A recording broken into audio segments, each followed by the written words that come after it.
This is part 2, collective, of you were a secret child and you were kidnapped and put into a government program.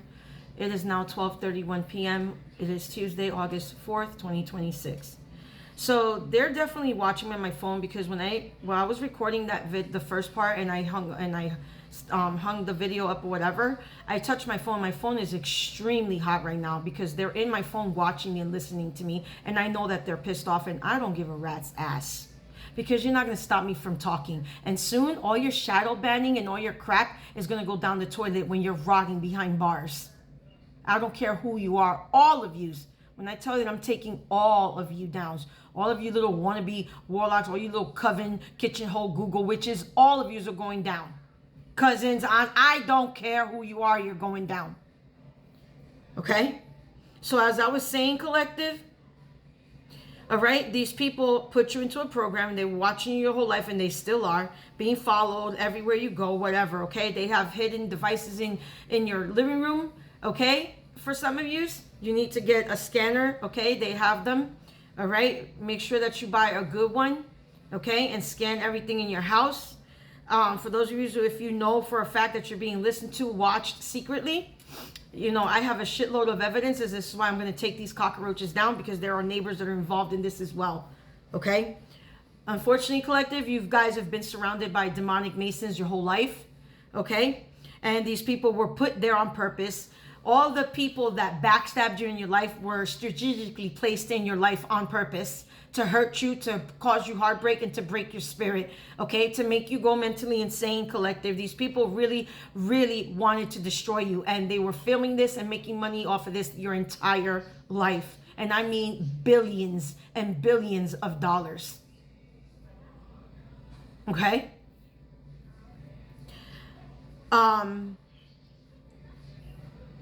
Later, because I remember a while back when we used to live in Union City on 24th Street between New York Avenue and Kennedy Boulevard, right next to the Roosevelt Stadium. Yeah, because this lady who claims to be my mother thinks that I don't remember shit.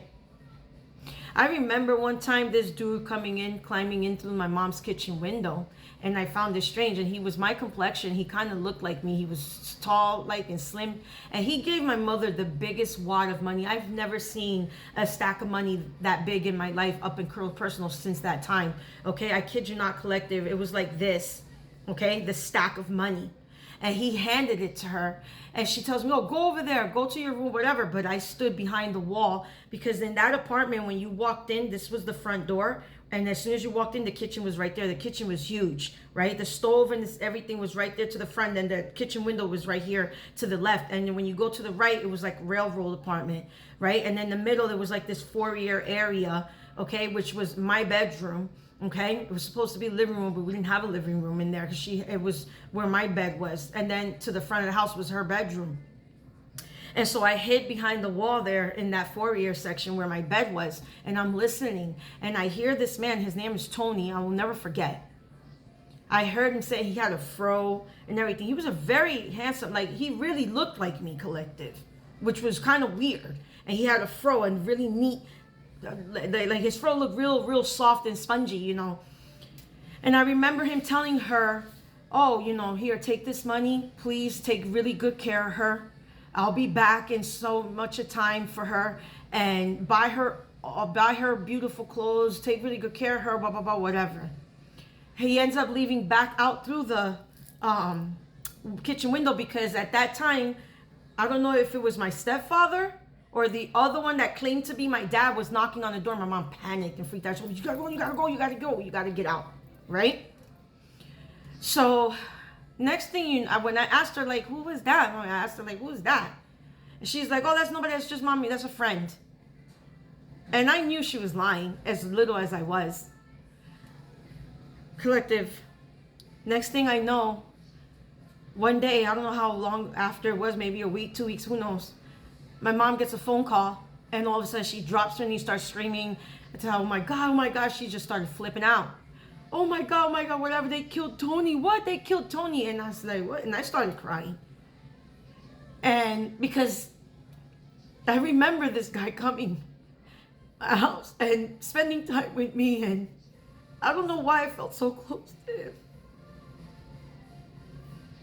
And that's a big mystery that has not left my memory, that I will get to the bottom of.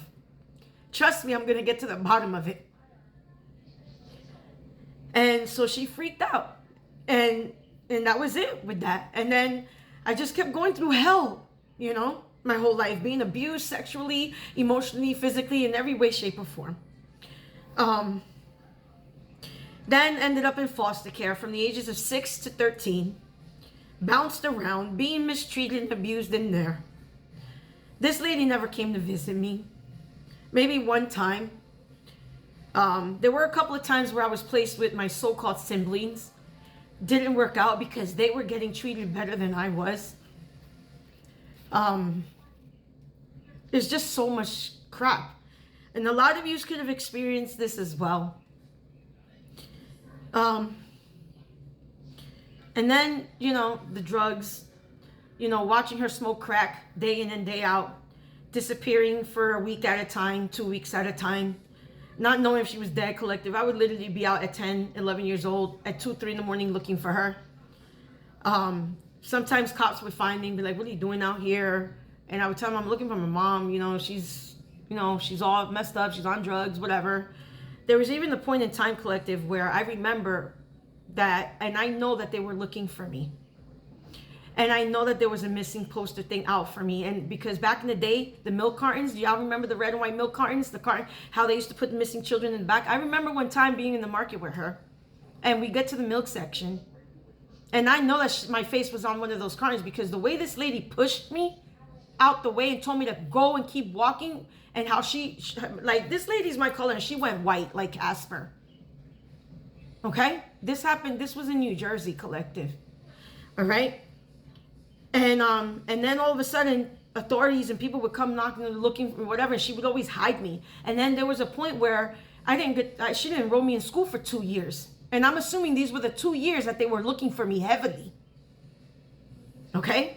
Because I missed the 4th and the 5th grades. I didn't go to 4th and 5th grade.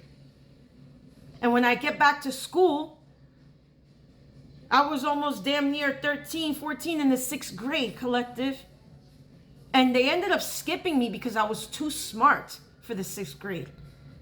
So they ended up literally skipping me all the way to freshman to high school. This is all recorded if they haven't thrown the records out. I have no reason to make any of this up, collective. And I know that there are others out there like me. So this is why, if you guys are wondering, why the smear campaigns, why are they trying so hard to take me down, is because I was stolen, I was taken from my real family.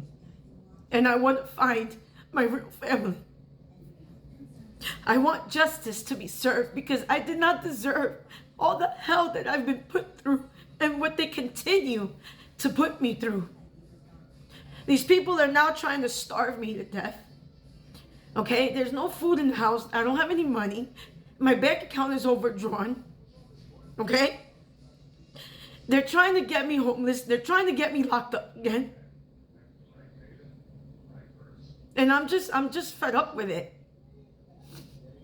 Is it going to push me to take my life? No, because I love my life. I love my Lord.